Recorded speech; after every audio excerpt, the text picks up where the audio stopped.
In this video, I'm going to be taking a look at some new products by upstart US company Tigertail. Coming up.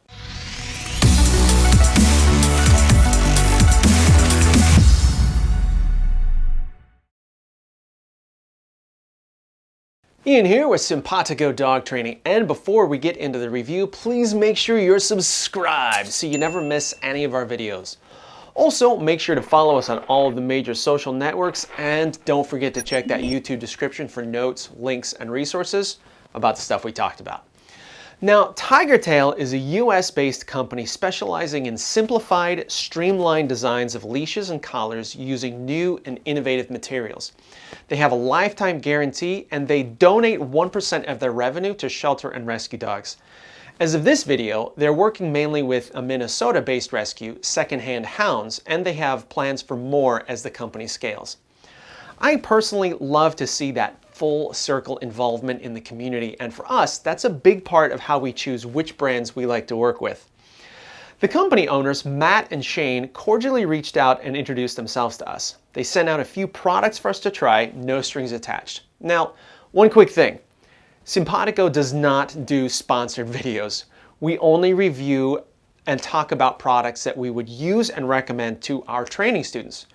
We get tons of requests like this, and most of it is crap. Tigertail stuff, though, is actually pretty cool, so let's get into it, guys. All right, so first thing, we've got the Urban Nomad collar. This is the black one. It's kind of a biothane type material, so it's odor-free, it's waterproof. This is a real basic collar, nice sturdy ring.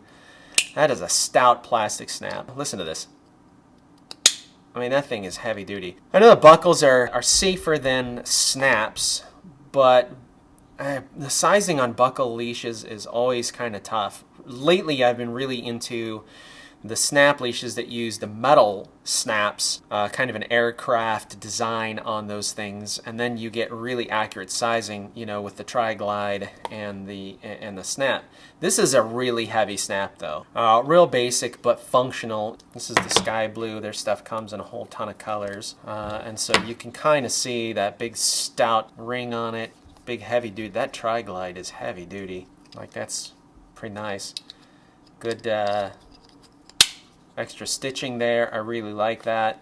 Stitching there right behind this loop on the tri-glide and this little keeper. So I'm interested to try this out. So they also sent me their Urban Nomad leash. Same material, it's like a biothane, a rubberized, rubber-coated. It's cool, it doesn't stretch at all. No odor to it, and it's waterproof. And what I really like too is over time I've really gotten to a point where I like just stripped down stuff. I don't like a whole bunch of extra bells and whistles. Like, I don't like, you know, I've gotten away from traffic handles. I've gotten away from like little dangly rings and doodads and stuff like that. And I just like just straight leash because I don't need any of that other crap. So they got this ring here. I was kind of not sure about this, but then I saw on their website what they recommended for this for, and I'm like, oh, okay, all right.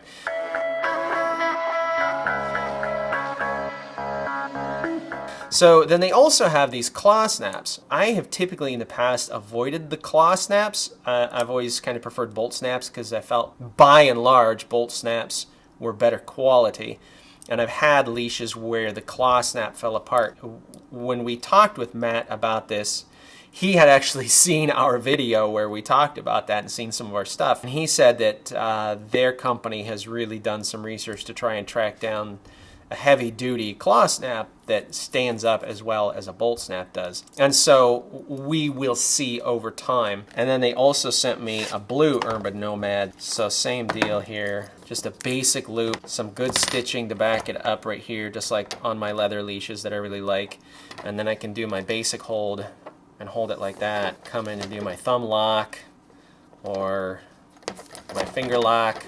Yeah, that's real nice and comfortable, real good. So I'm excited to try this out. We're gonna take Wednesday out on this blue one. This is the leather-ish brown.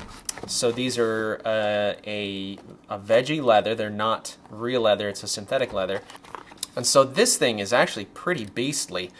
It's stout, pretty stout compared to the Urban Nomad. And you can see that it's thick. It's not stretchy at all. It feels like leather in my hands, but I can tell it's not. It doesn't have that telltale leather smell to it.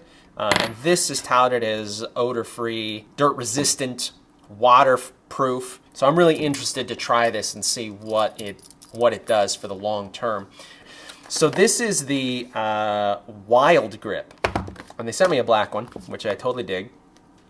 Black is my jam. And this thing, if you can see it, like it's textured, it's got these wicked little knobs all over it. And this thing is so thick. I mean, it's stout. So this is a 4-footer. This doesn't have the loop on it, but you could still, I mean, if you know what you're doing and you did like, you know, a finger lock or thumb lock, you could absolutely still use this in a pinch like a leash. But these grippy knobs, holy smokes, that is really kind of neat. This is going to be fun. I would really like to get a hold of one of their Wild Grip, like an entire leash like this. Like, this just is not going anywhere. Okay, so right now I have the brown leatherish leash. So we have our base platform. We go into the slide lock. Now it doesn't slide through my hands as neatly as the leather does. I have a feeling it has to do with this rubberized material. Now the material I like. So it's waterproof, it's odor-proof, it's dirt-resistant, which is really cool.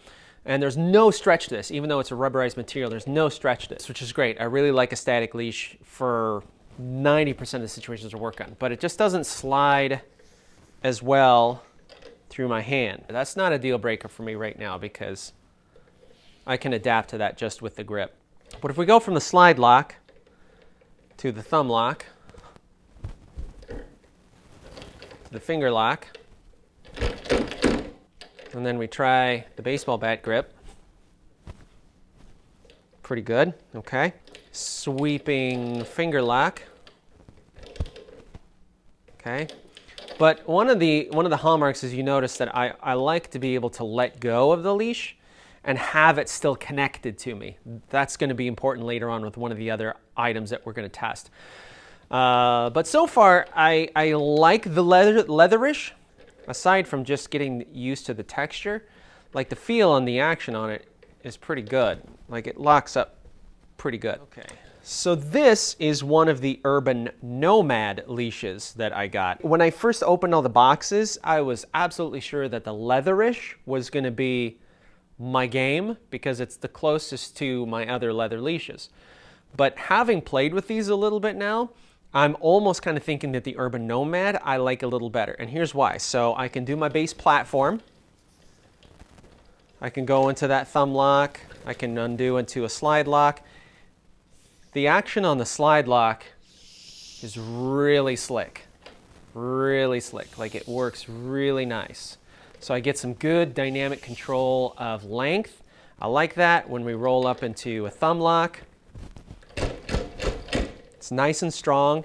It feels thin, but the material's really strong. So I'm sure that this is as strong as a nylon leash of the same caliber, right?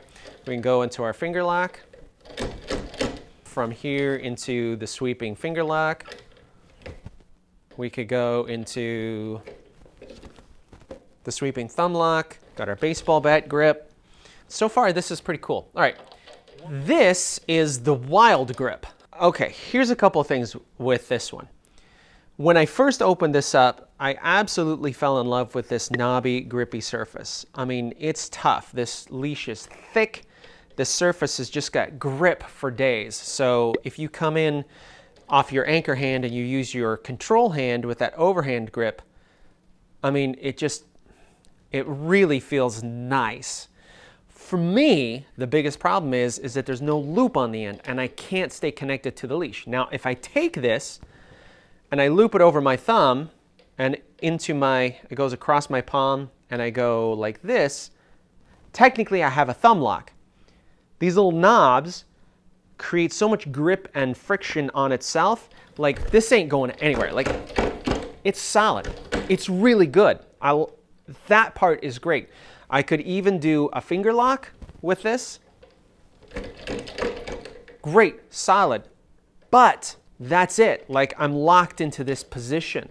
I can't, if I open my hand, I'm not connected to the leash anymore. It just flops around. I don't like that. That bothers me because I have just this one configuration. Like, I can't switch into different positions or configurations like I like to do.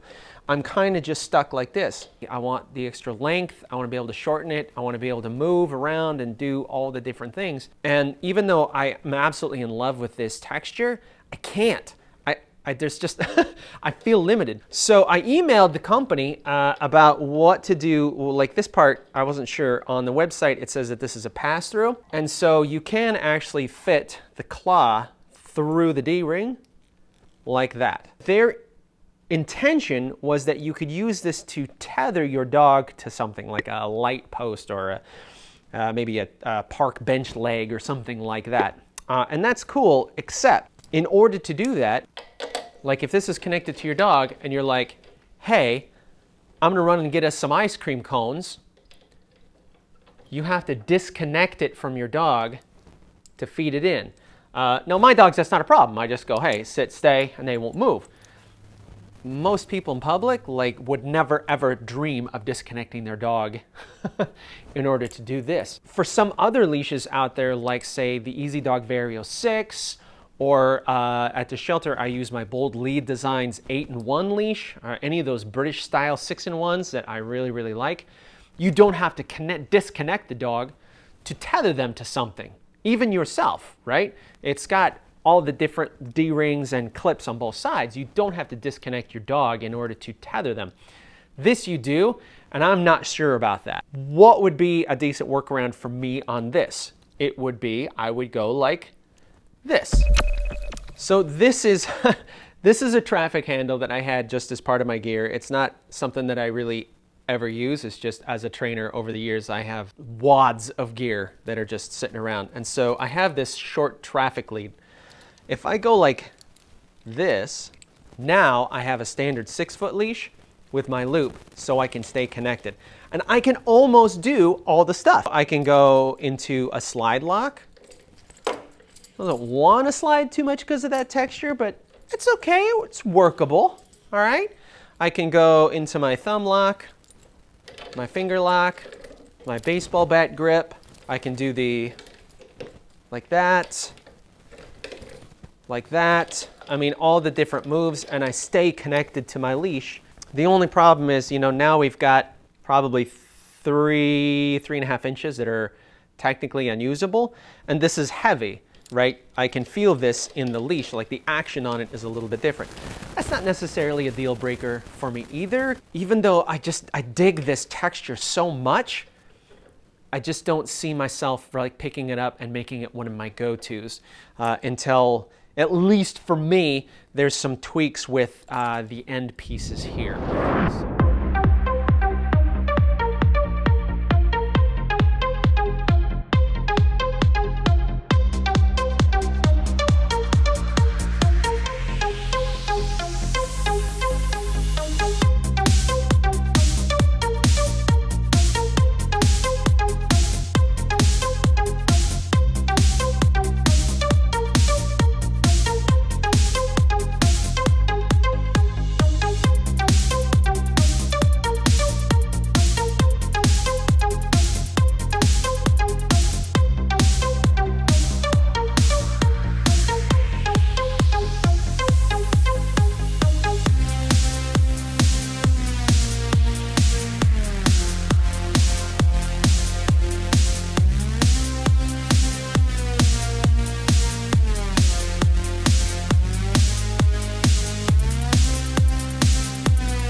All right, final verdict is, I dig it.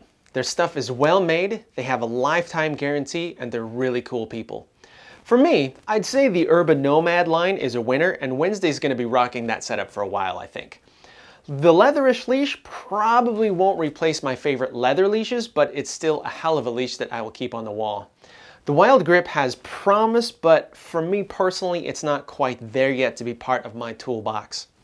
Links to all of these are in the description, and I'd love to hear in the comments your experiences with Tigertail, if you tried them or if you tried them out because of this video. Now, question for you. Are product reviews like this something you'd like to see more of on our channel? If so, what kinds of things are you interested in seeing reviews for? Let me hear from you in those comments. Don't forget to pound that like button, and as always, keep learning, keep practicing, and we'll see you again soon. Thanks for watching.